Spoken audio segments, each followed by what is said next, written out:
नमस्कार साथियों, मेरा नाम है मनीष भारती और आप देख रहे हैं संस्कृति आईएएस यूट्यूब चैनल।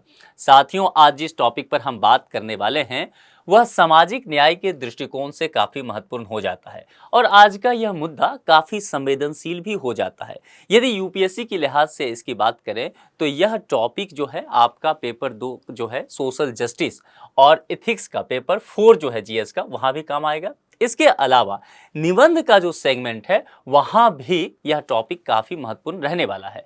बहुत ध्यान से देखिए, क्योंकि सुप्रीम कोर्ट भी इसमें इन्वॉल्व है, सरकार भी को भी नोटिस दे दिया गया है, कानून मंत्रालय से सवाल किया गया है, महिला बाल विकास मंत्रालय और आयोग जो है उनसे भी प्रश्न पूछा गया है।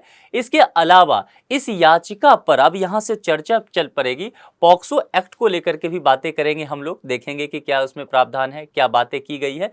तो बहुत विस्तृत बातें अब यहां से चलेगी और लंबे समय तक घटना जो है चलने वाला है। क्योंकि ये अगर बदलाव होता है तो अपने आप में ही बहुत बड़े स्तर पर देश भर में बलात्कार से संबंधित जो कानून हैं, माइनर चाइल्ड के संदर्भ में देखें तो उसमें बहुत बड़ा बदलाव देखा जा सकता है। और इसको जो चेयर कर रहे हैं, जिनकी अध्यक्षता में सुप्रीम कोर्ट में मामला चल रहा है, वो डीवाई चंद्रचूड़ साहब हैं, जो कि सुप्रीम कोर्ट में अभी आप जानते हैं सीजेआई हैं, चीफ जस्टिस हैं। तो इसलिए बहुत डिटेल से हम देखेंगे, चीज़ों को समझेंगे और आप हो सके तो एक नोट्स निकालिए और पेन निकाल के बैठिए, चूंकि कुछ बातें नोट करते चलिए। टॉपिक देखिए क्या है, रोमियो जूलियट कानून पर क्या है सरकार की राय। अब शब्द को पहले समझ लीजिए, रोमियो और जूलियट की बात की गई है। यह एक तरह का, आप कह सकते हैं, एक पॉपुलर वर्ड है, शेक्सपियर के नॉवेल से आया था। शेक्सपियर के नॉवेल के ये दो कैरेक्टर हैं, रोमियो और जूलियट, आप जानते ही होंगे, प्रेम संबंध में रहते हैं ये। और रोमियो जो है वह मेल है, लड़का है, जूलियट है, फीमेल है, लड़की है। ठीक है, वहां से उसी कैरेक्टर से यह शब्द जो है दुनिया भर में चल पड़ा है। इससे संबंधित कानून जो है दुनिया भर में बनाए भी गए हैं, कई अलग अलग देशों ने अपनाया है। इसमें क्या है, जो माइनर है, माइनर चाइल्ड की बात की गई है, जो नाबालिग है उसके संदर्भ में बातें की गई है कि दो नाबालिग बच्चे हैं 18 साल से, जिनकी उम्र है कम है और वह सहमति से यौन संबंध एक दूसरे के साथ स्थापित करते हैं। शब्द पे ध्यान दीजिए, मैंने कहा सहमति से वो शारीरिक संबंध स्थापित करते हैं। तो क्या देखना पड़ेगा कि वह, जैसे अभी पॉक्सो में है, सहमति से करे तब भी वह गैर कानूनी हो जाएगा और अपराध की श्रेणी में आएगा। तो कहा यह जा रहा है कि यदि सहमति से संबंध स्थापित करे और उम्र जो है दोनों के बीच के उम्र का अंतराल जो है वह 4 साल या उससे अधिक ना हो, तो फिर उसे सजा ना माना जाए, उसे गंभीर अपराध ना मानते हुए उसे यह माना जाए कि वो रोमांस में थे। ऐसा कुछ पहले भी सीजेआई चंद्रचूड़ साहब भी कह चुके हैं। इन्हीं सब मुद्दों पर हम विस्तार से चर्चा करेंगे और इसी कानून को लेकर के जब चर्चा चली तो एक याचिका आई और उस याचिका की सुनवाई करते हुए सुप्रीम कोर्ट ने सरकार को नोटिस भेजा है कि जनाब आप बताइए कि आपकी क्या राय है। क्योंकि देखिए, विधि बनाने का काम जो है वह संसद का है, ठीक है, तो इसलिए सरकार को पूछा गया है। अब सरकार के अलावा विभिन्न एजेंसियां जो है, इसके अलावा विधि विशेषज्ञ वगैरह अब अपनी अपनी बातें रखेंगे। संभव है लॉ कमीशन इसमें इन्वॉल्व हो, तो हम विस्तार से इन सभी चीजों को देख लेंगे। यहां देखिए, रोमियो जूलियट कानून पर सुप्रीम कोर्ट ने मांगी सरकार की राय। सरकार से पूछा गया है कि आप क्या इससे सहमत हैं, असहमत हैं, आप अपना विचार दीजिए। चूंकि मामला चल रहा है, याचिकाएं आई हैं, तो इस पर चर्चा होनी चाहिए। प्रमुख बिंदु क्या है, वकील हैं सुप्रीम कोर्ट के, उनका नाम है हर्ष विभोर सिंघल। इन्होंने ही एक याचिका दायर की सुप्रीम कोर्ट में और कहा कि रोमियो जूलियट कानून जो है आप इसको लागू कीजिए। सुप्रीम कोर्ट के कहा, उन्होंने सुप्रीम कोर्ट को तो न्यायिक सक्रियता तक का हवाला दिया, उस पर हम चर्चा करेंगे, थोड़ा सा देखेंगे, फिलहाल आप इतना समझिए। तो ये यहां पर जाकर के याचिका डालते हैं और याचिका पर सुनवाई करते हुए सुप्रीम कोर्ट सरकार से पूछ रही है। इसके अलावा राष्ट्रीय महिला आयोग, कानून और न्याय मंत्रालय और गृह मंत्रालय को भी राय देने के लिए सुप्रीम कोर्ट ने नोटिस दिया है। ठीक है, अब इतनी बातें आप समझ गए। मामला क्या है, चर्चा में क्या है, यही है करंट अफेयर्स। अब आप कहेंगे क्या लेक्चर खत्म? नहीं, लेक्चर खत्म नहीं हुआ है। मतलब करंट अफेयर्स इतना ही होता है यूपीएससी में। अब यहां से हम चलते हैं बैकग्राउंड में, जो कॉन्सेप्ट की चीजें हैं वह नहीं बदलती है। हाँ, यहां से जब लॉ बन जाएगा, लॉ कमीशन के पास जाएगा, संसदीय समिति के पास चीजें चली जाती है, बिल बन के आता है, पार्लियामेंट में डिबेट होगा, अधिनियम बन जाएगा, ये सारी चीजें जब होती है तब निश्चित तौर पर व्यापक रूप से उसमें कानून वगैरह में परिवर्तन होता है। मामला इतना क्लियर है। फिलहाल अब यहां पर हम चलते हैं, करंट अफेयर्स हमने देख लिया, मुद्दा क्यों चर्चा में बना हुआ है। अब हम यहां आते हैं, अब हम देखते हैं सबसे पहले कि रोमियो जूलियट कानून क्या है। सबसे पहली चीज तो यह देख लें, जैसा कि मैंने समझा भी दिया था कि रोमियो जूलियट शब्द कहां से आया, शेक्सपियर के नॉवेल से आया था। देखिए, दोनों नाबालिग कैरेक्टर रहता है, शेक्सपियर के नॉवेल में भी ये दोनों नाबालिग कैरेक्टर रहते हैं, यानी कि माइनर रहते हैं, 18 वर्ष से कम उम्र के दोनों कैरेक्टर है और दोनों को एक दूसरे से प्रेम हो जाता है। तो नाबालिग के बीच जो है आपसी सहमति से, प्रेम होगा तो जाहिर सी बात है इसमें आपसी सहमति तो है ही, और प्रेम है तो निश्चित तौर पर संभव है कि प्रेम जो है वह मानसिक के साथ साथ शारीरिक संबंध भी उसमें स्थापित हो, यौन क्रियाएं हो एक दूसरे के साथ।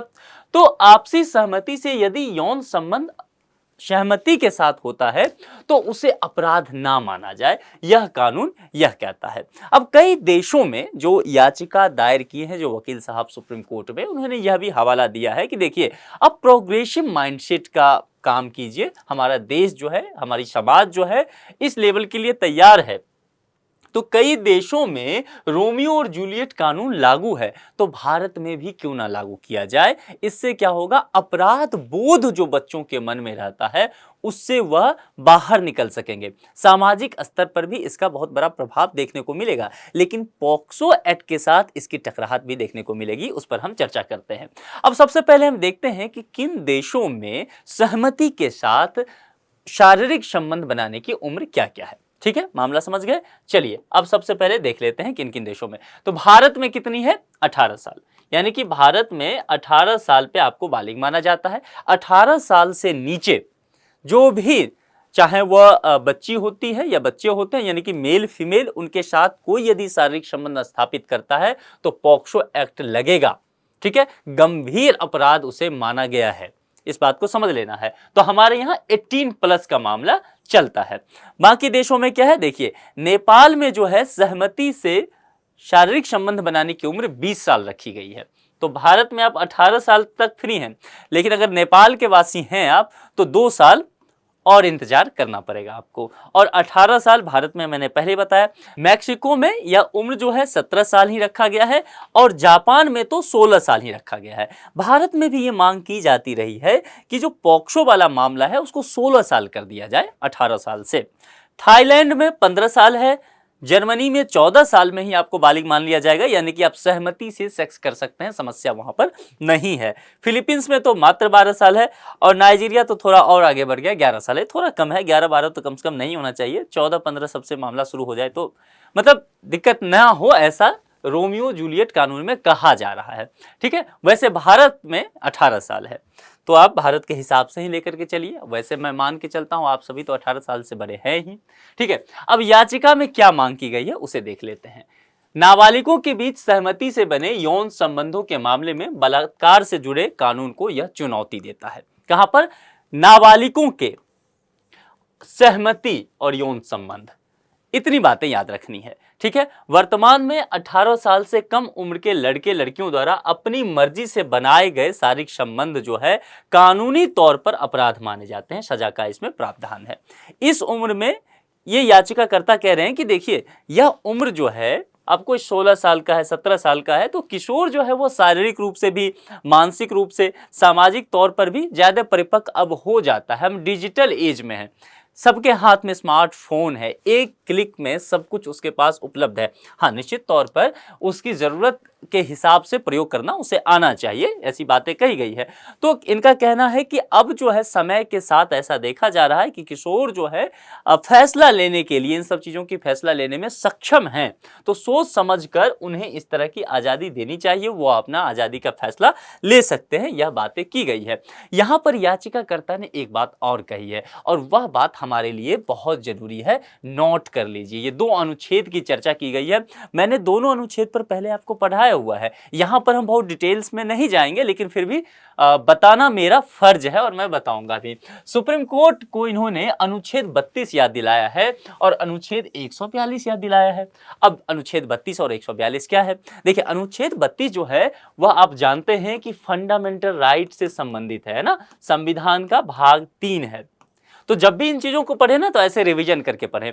तो फंडामेंटल राइट से संबंधित है तो निश्चित तौर पर सुप्रीम कोर्ट कुछ ना कुछ मौलिक अधिकार को लेकर के करती होगी ना। मान लीजिए अनुच्छेद 32 याद नहीं है, मेंस में लिखना है या जो भी, तो सोचना है, कॉन्सेप्ट लगाना है, ठीक है, कि यहां पर निश्चित तौर पर मौलिक अधिकार से संबंधित कुछ बातें की गई होगी। और सुप्रीम कोर्ट है तो सुप्रीम कोर्ट जो है संविधान की व्याख्या करता है। सुप्रीम कोर्ट क्या है? हमारे मौलिक अधिकारों की रक्षा करने वाली सर्वोच्च संस्था है। तो निश्चित तौर पर नागरिकों की मौलिक अधिकार को राज्य कहीं अतिक्रमण कर रही है तो सुप्रीम कोर्ट अनुच्छेद 32 का प्रयोग करते हुए कुछ प्रावधान कर सकती है। यह मामला मोटा मोटी आपको कॉन्सेप्ट बन जाना चाहिए, हम डिटेल से भी देख लेंगे और 142 को भी लेकर के भी चर्चा कर लेंगे। चलिए, अनुच्छेद 32, अन्य मौलिक अधिकारों के हनन के समय, मौलिक अधिकार का हनन हो रहा है। मौलिक अधिकार मतलब प्राकृतिक अधिकार, वह मूल अधिकार है, उसके बिना जीवन यापन करना, गर्मामयी जीवन यापन करना संभव नहीं हो सकता है, इसीलिए उसे मौलिक अधिकार भी कहते हैं। ठीक है, मतलब उतना अधिकार तो किसी भी व्यक्ति को अपनी बेहतर जीवन यापन करने के लिए जरूरी है ही, इसलिए उतना अधिकार उसे दिया जाना चाहिए सरकार के द्वारा, सत्ता के द्वारा, संविधान के द्वारा। यदि ऐसा नहीं होता है, यदि हनन होता है तो सर्वोच्च संस्था जो न्यायपालिका की है सुप्रीम कोर्ट, वो उसे डायरेक्ट देख सकती है। ठीक है, तो यहां पर समझ लीजिए, अन्य मौलिक अधिकारों के हनन के समय नागरिकों को उनके मूल अधिकारों की रक्षा करने का उपचार अनुच्छेद 32 में बताया गया है। ठीक है, आगे चलते हैं। अनुच्छेद 142 में क्या कहा गया है कि सर्वोच्च न्यायालय अपने समक्ष लंबित मामलों में पूर्ण न्याय की अवधारणा की गई है। ठीक है, न्याय जो है वह पूर्ण हो, यहां पर बात की गई, पूर्ण न्याय प्रदान करने हेतु आवश्यक डिग्री या आदेश जारी कर सकता है। न्यायपालिका देखिए, यदि न्यायपालिका को लगता है कि यहां पर किसी भी कारणवश से सरकार इन्वॉल्व सही से नहीं हो पा रही है, सामाजिक व्यवस्था या पुलिस प्रशासन जो भी, और न्यायपालिका को लगता है कि यहां पर पूर्ण न्याय होना चाहिए, न्यायपालिका विचार करे, अपने विवेक से देखे और समझे कि नहीं यहां इस कानून की जरूरत है, तो न्यायपालिका संकोच ना करे। संविधान ने उसे यह अधिकार दिया है, संविधान ने यह गैप वहां छोड़ा है कि वह अनुच्छेद 32 और अनुच्छेद 142 का इस्तेमाल करते हुए कानून बना सकती है, उस पर बात कर सकती है। तो यही याचिकाकर्ता कह रहे हैं कि जनाब मौलिक अधिकार है वह, आप समझिए इस चीज को। समय के साथ हमें बदलना पड़ेगा, प्रोग्रेसिव माइंड के हम लोग होने चाहिए। दुनिया भर के देशों में ये लागू हो रहा है रोमियो जूलियट कानून, तो हम क्यों पीछे पड़ रहे हैं? हमारे बच्चे जो 16 साल में शारीरिक संबंध सहमति से बना रहे हैं, हम उन्हें अपराध घोषित कर रहे हैं, बच्चे अपराध बोध में आ जा रहे हैं, मानसिक पीड़ा का शिकार हो रहे हैं, सुसाइड कर रहे हैं या फिर जेल जा रहे हैं। तो तरह तरह के लॉजिक जो है अभी डिबेट सुप्रीम कोर्ट में चल रहा है। इसी सब को देखते हुए कहा कि देखिए, अगर आप नहीं करेंगे तो उनका मौलिक अधिकार हनन हो रहा है। अगर व्यक्ति सक्षम है शारीरिक रूप से, तो देखिए यहां थोड़ा सा हटके समझिए इस चीज को कि शारीरिक संबंध स्थापित करना सहमति के साथ किसी व्यक्ति का बेहद निजी मामला होना चाहिए। ठीक है, और है भी, निश्चित तौर पर सुप्रीम कोर्ट मानती भी है। इसी तरह अनुच्छेद 21 का आप यहां पर आर्टिकल 21, इसको राइट टू लाइफ कहा सुप्रीम कोर्ट ने, राइट टू लाइफ, और इसको निजता के साथ भी जोड़ा सुप्रीम कोर्ट ने, निजता का अधिकार भी कहा, राइट टू प्राइवेसी। ठीक है, इस पर लंबा डिबेट चला था, आधार अधिनियम, कभी मैंने बताया है, वैसे कभी आप पढ़िए इसको।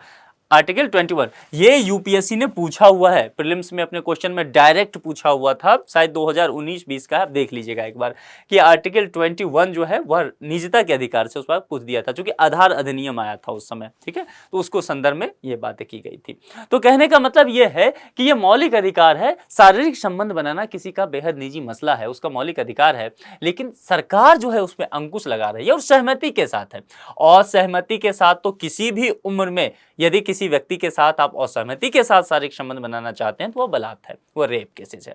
लेकिन सहमति हो और एक सही उम्र हो तो निश्चित तौर पर उस पर विचार करना चाहिए। हमारी जो न्यायपालिका है, हमारी जो कानून व्यवस्था है, वह उसमें इतना लचीलापन होना चाहिए, हमें प्रोग्रेसिव माइंडसेट का होना चाहिए, जैसे दुनिया के कई और देशों में इस तरह की व्यवस्था की गई है। यही इस याचिका में कहा गया है, यही मांग की गई है। तो यहाँ पर अनुच्छेद 32, अनुच्छेद 142 नोट करना है, सही से लिख लेना है, समझ लेना है कि क्या है, मैंने बता दिया है।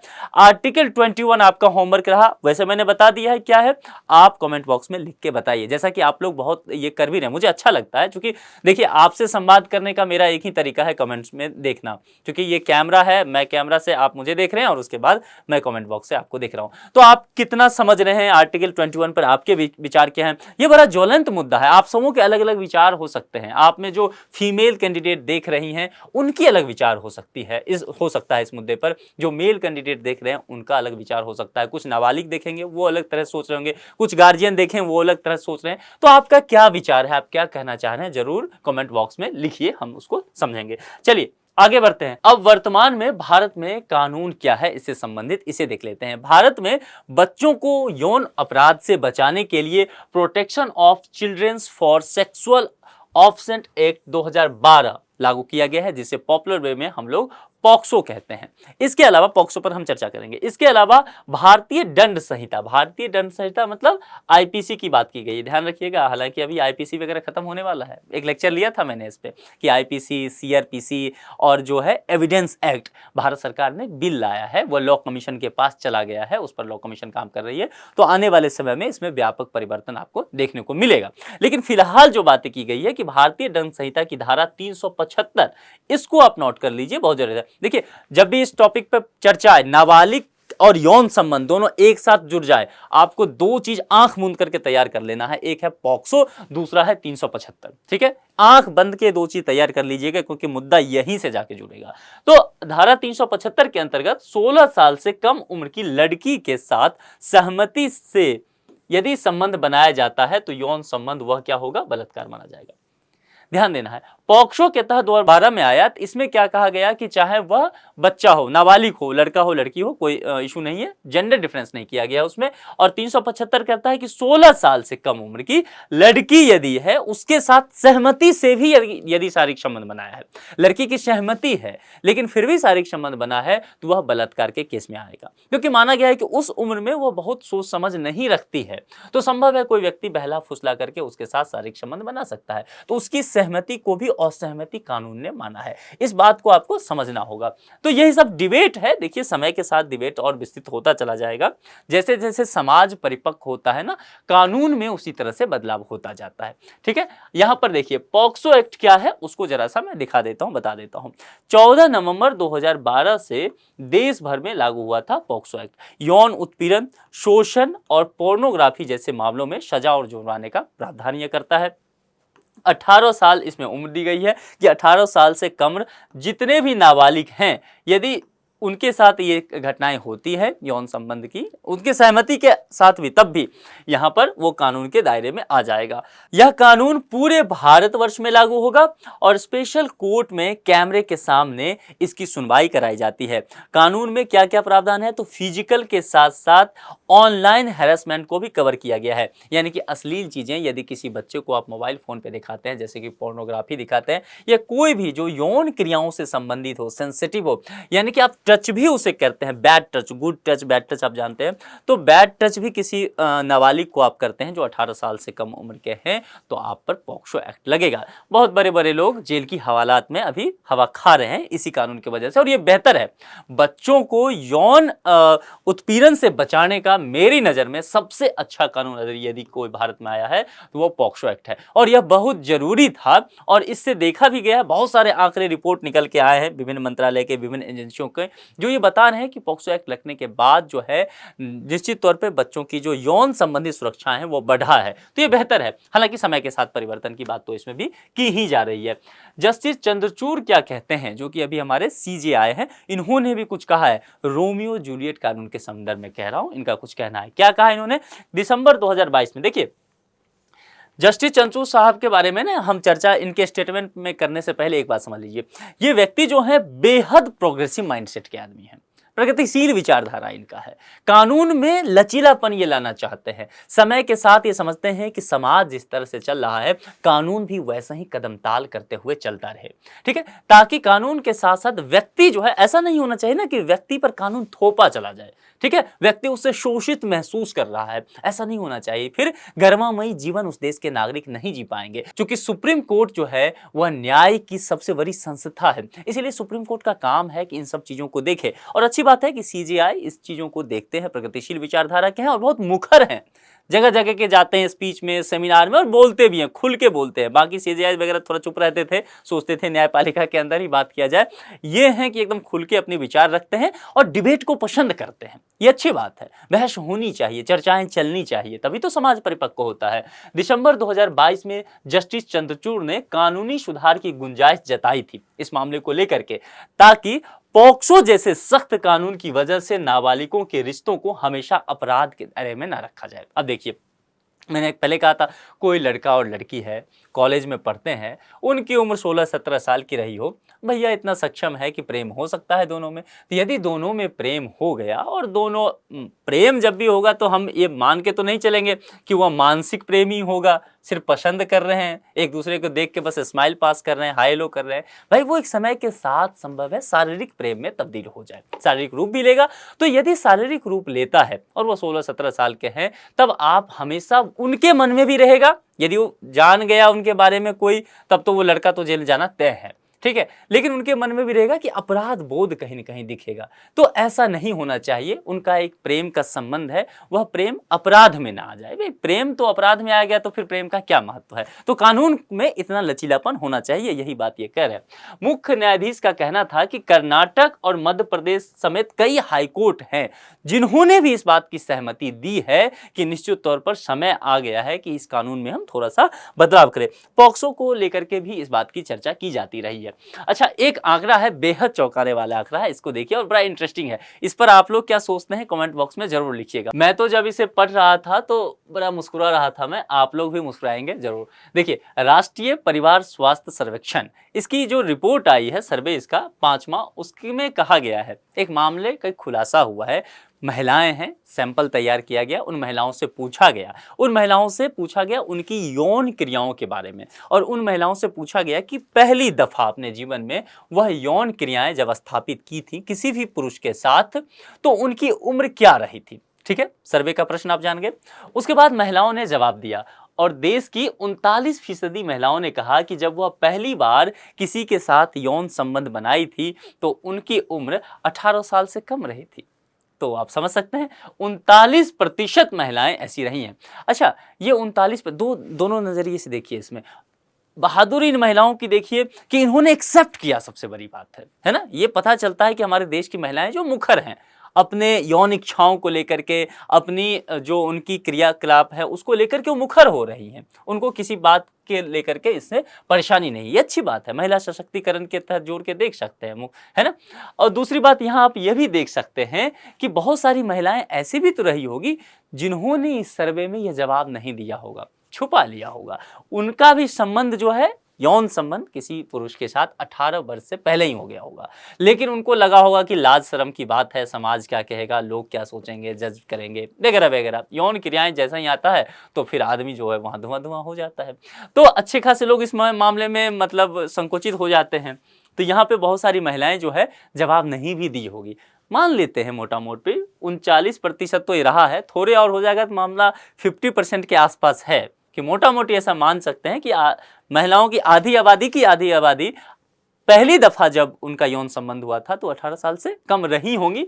रिपोर्ट 39% का कह रहा है। अब यहां पर एक बात, इस पर मैं इसीलिए जोर दे रहा हूं कि यहां से रुक के ठहर के सोचिए। ये महिलाएं 18 साल होने से पहले यौन संबंध बनाती हैं, किसी न किसी पुरुष के साथ बनाई होगी। अब वो सभी पुरुष जेल के अंदर चले जाएंगे यदि पता चल जाए तो, यदि जानकारी हो जाए कि किन किन पुरुष के साथ इन्होंने यौन संबंध बनाया था, तो सभी हवालात में होंगे। अब समझ लीजिए सामाजिक समस्या कितनी विकट होने वाली है। कहने का मतलब है, एक उम्र के बाद यौन इच्छाएं होने लगती है तो उसमें थोड़ा सा लचीलापन होना चाहिए। हालांकि मैं इसका कोई पैरोकार नहीं हूं, मैं अपने तरफ से नहीं कह रहा हूं, आप लोग ऐसा बिल्कुल मत समझ लीजिएगा, है ना। मैं तो कानून की बात सिर्फ कह रहा हूं।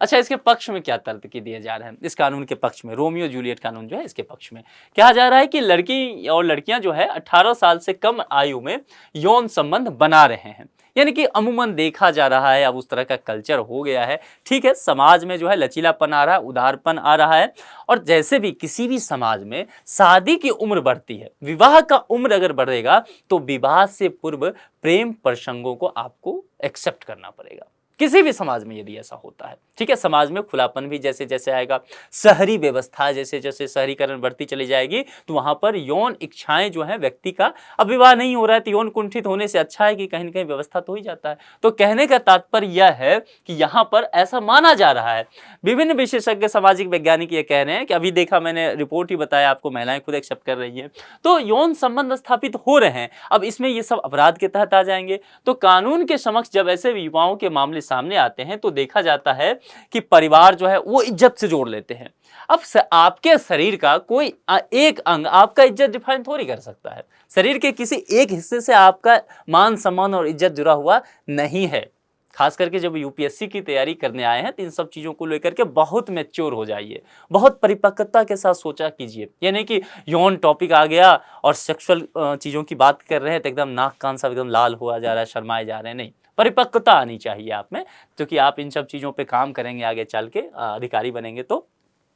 तो कानून के समक्ष जब ऐसे युवाओं के मामले आते हैं तो परिवार इसे इज्जत से जोड़ के देखता है, खास करके लड़कियों के इज्जत से जोड़ के देखा जाता है, और समस्या तब विकट हो जाती है। फिर लड़के के खिलाफ आप जानते हैं कि एफआईआर दर्ज होता है, और फिर तो 18 साल से कम है तो पॉक्सो का मामला आएगा, तो लड़का का तो पूरा जीवन बर्बाद हो गया। ठीक है, वहीं कुछ मामलों में परिवार जो है शादी की दबाव भी डालने लग जाते हैं। अब शादी तो देखिए, यौन क्रिया करने के लिए शरीर 18 साल से पहले उपलब्ध है, लेकिन अगर शादी आप कम उम्र में करेंगे तो विवाह का एक बड़ा स्वरूप है, वो आर्थिक स्वरूप भी है, करियर से संबंधित है, सामाजिक स्वरूप है, मानसिक रूप से तैयार नहीं है विवाह के लिए, शारीरिक रूप से सेक्स करने के लिए तैयार है लेकिन मानसिक रूप से विवाह करने के लिए तैयार नहीं है। तो दोनों अलग अलग चीजें हैं, ठीक ना।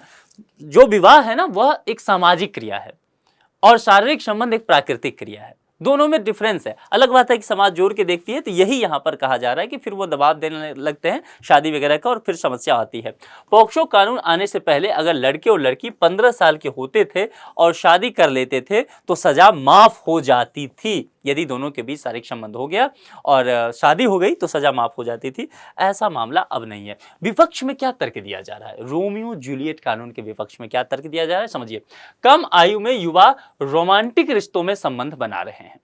कम आयु में कहा जा रहा है कि रोमांस उनके अंदर आ रहा है, वो फीलिंग्स है एक दूसरे के साथ रहते हुए और संबंध बना रहे हैं। इसका मतलब यह नहीं है कि इसको कानून ही बना दिया जाना चाहिए। ये कह रहे हैं कि देखिए, अब कोई व्यक्ति गलत कर रहा है, अब एक शहर है, शहर में सभी व्यक्ति जो है पता है कि सड़क पे बाएं तरफ से चलना चाहिए, सभी व्यक्ति दाएं तरफ से चल रहे हैं, इसका मतलब ये थोड़ी है कि कानून बना दीजिए कि नहीं दाएं तरफ से ट्रैफिक का रूल होगा। तो ये भाई साहब लोग जो हैं, जो भी इस सोच से संबंधित लोग हैं, उनका कहना है कि नहीं, चूंकि ऐसा हो रहा है इसीलिए कानून में बदलाव कर दीजिए, कोई तर्क थोड़ी है, इनका कहना है, मेरा नहीं। इस आयु में युवाओं में हार्मोनल बदलाव होते हैं, लेकिन इससे लड़कियों पर होने वाले शारीरिक असर, जैसे कि वो गर्भवती हो सकती है, निश्चित तौर पर यदि शारीरिक संबंध बनता है तो निश्चित तौर पर इसकी संभावना तो है ही कि प्रेगनेंसी का मामला आ जाता है। तो उसके बाद आने वाली तकलीफें होगी, मानसिक प्रभाव भी पड़ेगा। जब भी महिलाएं गर्भवती होंगी तो सिर्फ शारीरिक प्रभाव पड़ेगा या मानसिक प्रभाव पड़ेगा, मानसिक प्रभाव पड़ेगा, है ना। तो उसको लेकर के बहुत तरह की समस्याएं उत्पन्न हो सकती है, क्योंकि जच्चा बच्चा दोनों के स्वास्थ्य पर भी इसका प्रतिकूल प्रभाव पड़ सकता है। सहमति को केवल हाँ या ना के रूप में ना देखा जाए, ठीक है। यस नो से बढ़कर के आप इसे समझिए। संभव है कि हाँ जब कहा गया हो किसी लड़की के द्वारा तो वह किसी भी दबाव में हो सकती है, या वो डिसीजन लेने की निर्णय में हो ही नहीं और रोमांटिक होकर के हाँ कह दे। उन्हें हाँ के बाद की क्या स्थिति हो सकती है इसका अंदाजा ना हो, यह भी संभव हो सकता है। यह बातें जो लोग इस कानून के विपक्ष में हैं वह कह रहे हैं। सहमति से बने यौन संबंधों की आयु को घटाने का मुद्दा काफी जटिल है, क्योंकि बच्चों को यौन उत्पीड़न से बचाने के लिए ही पॉक्सो लाया गया था। अब आप कह रहे हैं कि 18 साल से कम कर दीजिए, लेकिन जब यौन उत्पीड़न हो रहा था तभी तो पॉक्सो कानून लाया गया था। तो यहां पर समझ लेना है कि बातें जो की जा रही है वह 2-3 चीजें, अब शायद हम कंक्लूजन की तरफ है, संभावित प्रश्न ही बचा है, तो 2-3 चीजें फिर से मैं बता दूं, चूंकि मामला जो है काफी सेंसिटिव है। आप लोग को पढ़ने में तो बड़ा मजा आता होगा ये मामला, है ना, मैं समझ रहा हूं, क्योंकि आपके उम्र के मतलब की चीज है, ठीक है। तो ये रहता है, लेकिन इस पर बहुत गंभीरता से सोचिएगा। ये सब मुद्दा जो है आने वाले समाज को तय करेगा कि समाज किस दिशा और दशा में जाएगी। तो कहने का तात्पर्य इसमें कहा गया कि जो नाबालिग हैं, माइनर हैं, उनसे संबंधित कानून बनाया जाए, उनके बीच में आपसी सहमति अगर हो, कंक्लूड करता हूं इन चीजों को, आपसी सहमति हो तो इसे अपराध ना बनाया जाए। दूसरी एक और बात की गई, दुनिया भर के जो अन्य देशों में कानून है, यूएस वगैरह में, उसमें कहा गया कि ये जो लड़का है और उसकी कोई प्रेमिका हो सकती है, लड़की, लड़कियां नहीं होगी प्रेमिका, लड़की होगी। चलिए, हाँ मतलब एक ही प्रेमिका हो तो ज्यादा अच्छा है। तो कोई लड़का है, उसकी कोई प्रेमिका है, लड़की है, तो इस दोनों के बीच, ये दोनों मान लीजिए माइनर है या लड़की माइनर है, तो इन दोनों के बीच जो है एज गैप ज्यादा नहीं होना चाहिए। मान लेते हैं 18 साल से तो नीचे की करने की बात की जा रही थी, इस लड़की की उम्र अभी 16 साल है, ठीक है, और ये प्रेम प्रसंग में आती है और शारीरिक संबंध भी किसी पुरुष के साथ इसका बन जाता है। तो इसका जिस भी पुरुष के साथ संबंध बनेगा उसका उम्र बहुत नहीं होना चाहिए, ये 16, तो ऐसा ना कि 30 का हो जाए, 16 है तो 20 तक रख लीजिए। बहुत देशों में 4 साल का गैप दिया गया है, बहुत में 2 ही साल का है, बहुत में 5 साल का। तो एक सही एज फिक्स कर लीजिए ताकि हम उम्र जैसे लगे, है ना। तो ये मामला यहां पर कुल मिलाकर के है। वैसे इस मुद्दे पर आप लोग क्या सोचते हैं, मैं कमेंट बॉक्स में आपके जवाब का इंतजार करूंगा, पढ़ूंगा। आप लोग लंबा चौड़ा आर्टिकल लिख के दीजिए, अपनी भावनाएं भी तो बताने का इस बार मौका मिला है आपको, टॉपिक ही मस्त है। चलिए संभावित प्रश्न देख लेते हैं। आप प्रश्न पे आ जाइए, लौट के आइए चीजों पे। यहाँ पे प्रश्न क्या है, भारतीय संविधान के अनुच्छेद 142 के अनुसार सामान्य कानूनों में निहित निषेध या सीमाएं या प्रावधान संवैधानिक शक्तियों पर प्रतिबंध या सीमाओं के रूप में कार्य नहीं कर सकते हैं। प्रश्न बहुत ध्यान से आज का देखिएगा, आप ही लोग कहते रहते हैं ना कॉम्प्लेक्स बनाइए, कॉम्प्लेक्स बनाइए। लीजिए, निम्नलिखित में से इसका क्या अर्थ हो सकता है, ध्यान से 2-3 बार इसको देखिएगा, मैंने चर्चा किया है इसके, ठीक है। 4 विकल्प दिए गए हैं। भारत निर्वाचन आयोग द्वारा अपने कर्तव्यों का निर्वहन करते हुए लिए गए निर्णयों को किसी भी न्यायालय में चुनौती नहीं दी जा सकती है। भारत का सर्वोच्च न्यायालय अपनी शक्तियों के प्रयोग में संसद द्वारा निर्मित विधियों से बाध्य नहीं होता है, ध्यान देना है। देश में गंभीर वित्तीय संकट की स्थिति में भारत का राष्ट्रपति मंत्रिमंडल से परामर्श किए बिना वित्तीय आपातकाल की घोषणा कर सकता है। भारत में अभी तक कभी भी वित्तीय आपातकाल नहीं लगा है। संघ विधानमंडल की सहमति के बिना राज्य विधानमंडल कुछ मामलों पर कानून बना सकते हैं। इस संदर्भ में 4 डायलॉग दिए गए हैं, जो भी सही लगे आप उसे कमेंट बॉक्स में लिख भेजिए। मैं लगातार देख भी रहा हूं कि आप में से अधिकांशतः लोग जो है सही जवाब दे रहे हैं, बहुत लोग आर्गुमेंट भी दे रहे हैं, बहुत लोग टॉपिक भी सजेस्ट कर रहे हैं। तो आपको मेरा वीडियो कैसा लगता है, आपको पीपीटी तो खैर आपको टेलीग्राम ग्रुप में आप मिल ही जाता है, तो वहां से आपकी तैयारी हो जाएगी। तो इस लेक्चर में इतना ही रखते हैं, किसी दूसरे लेक्चर में किसी दूसरे मुद्दे के साथ आपसे मुलाकात होगी। अपना ख्याल रखिए, थैंक यू।